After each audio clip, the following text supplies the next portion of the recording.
حدیث نمبر 178 عبداللہ بن مسعود رضی اللہ تعالی عنہ سے روایت ہے کہ نبی صلی اللہ علیہ وسلم ایک بار کعبہ کے پاس نماز پڑھ رہے تھے۔ ابو جہل اور اس کے ساتھی وہاں بیٹھے ہوئے تھے۔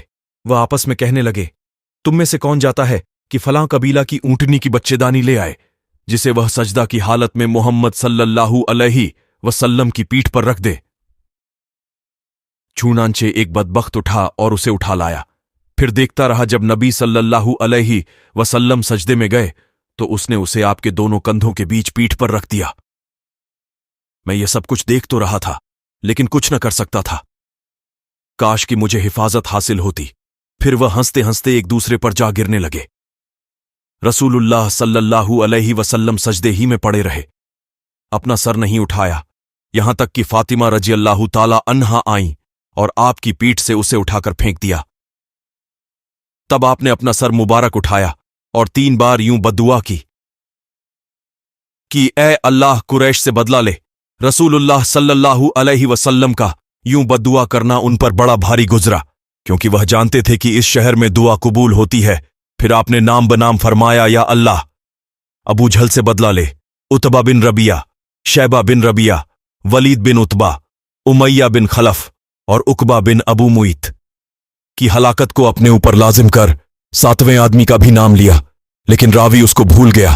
عبداللہ بن مسعود نے فرمایا، قسم ہے اس کی جس کے ہاتھ میں میری جان ہے، میں نے ان لوگوں کو دیکھا جن کا نام رسول اللہ صلی اللہ علیہ وسلم نے لیا تھا، بدر کے کنویں میں مرے پڑے تھے۔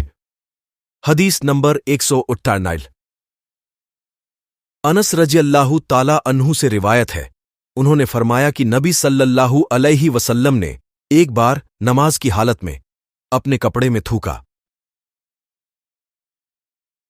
حدیث نمبر 180 سہل بن سعد رضی اللہ تعالی عنہ سے روایت ہے، لوگیم نے ان سے سوال کیا کہ نبی صلی اللہ علیہ وسلم کے احد کی لڑائی کے وقت زخم پر کون سی دوا استعمال کی گئی تھی؟ انہوں نے فرمایا کہ اس کے بارے میں مجھ سے زیادہ جاننے والا کوئی آدمی نہیں رہا۔ علی رضی اللہ تعالی عنہ ڈھال میں پانی لاتے اور فاطمہ رضی اللہ تعالی عنہا آپ کے چہرے مبارک خون سے دھوتی تھیں۔ پھر ایک چٹائی جلائی گئی اور آپ کے زخم میں اسے بھر دیا گیا۔ حدیث نمبر 121 ابو موسیٰ اشعری رضی اللہ تعالی عنہ سے روایت ہے، انہوں نے فرمایا کہ میں ایک بار نبی صلی اللہ علیہ وسلم کی خدمت میں حاضر ہوا تو آپ کو مسواک کرتے دیکھا۔ مرواک آپ کے منہ میں تھی، آپ او او کی آواز نکلا رہے تھے جیسے کہ الٹی کر رہے ہوں۔ حدیث نمبر 182 حذیفہ رضی اللہ تعالی عنہ سے روایت ہے، انہوں نے فرمایا کہ نبی صلی اللہ علیہ وسلم جب رات کو اٹھتے تو پہلے اپنے منہ کو مسواک سے صاف کرتے تھے۔ حدیث نمبر 183 ابن عمر رضی اللہ تعالی عنہ سے روایت ہے کہ نبی صلی اللہ علیہ وسلم نے فرمایا، میں نے خواب میں اپنے آپ کو مسواک کرتے دیکھا۔ میرے پاس 2 آدمی آئے، ان میں سے ایک عمر میں دوسرے سے بڑا تھا۔ میں نے ان میں سے چھوٹے کو مسواک دے دی تو مجھ سے کہا گیا کہ بڑے کو دیجیے، تب میں نے وہ مسواک بڑے کو دے دی۔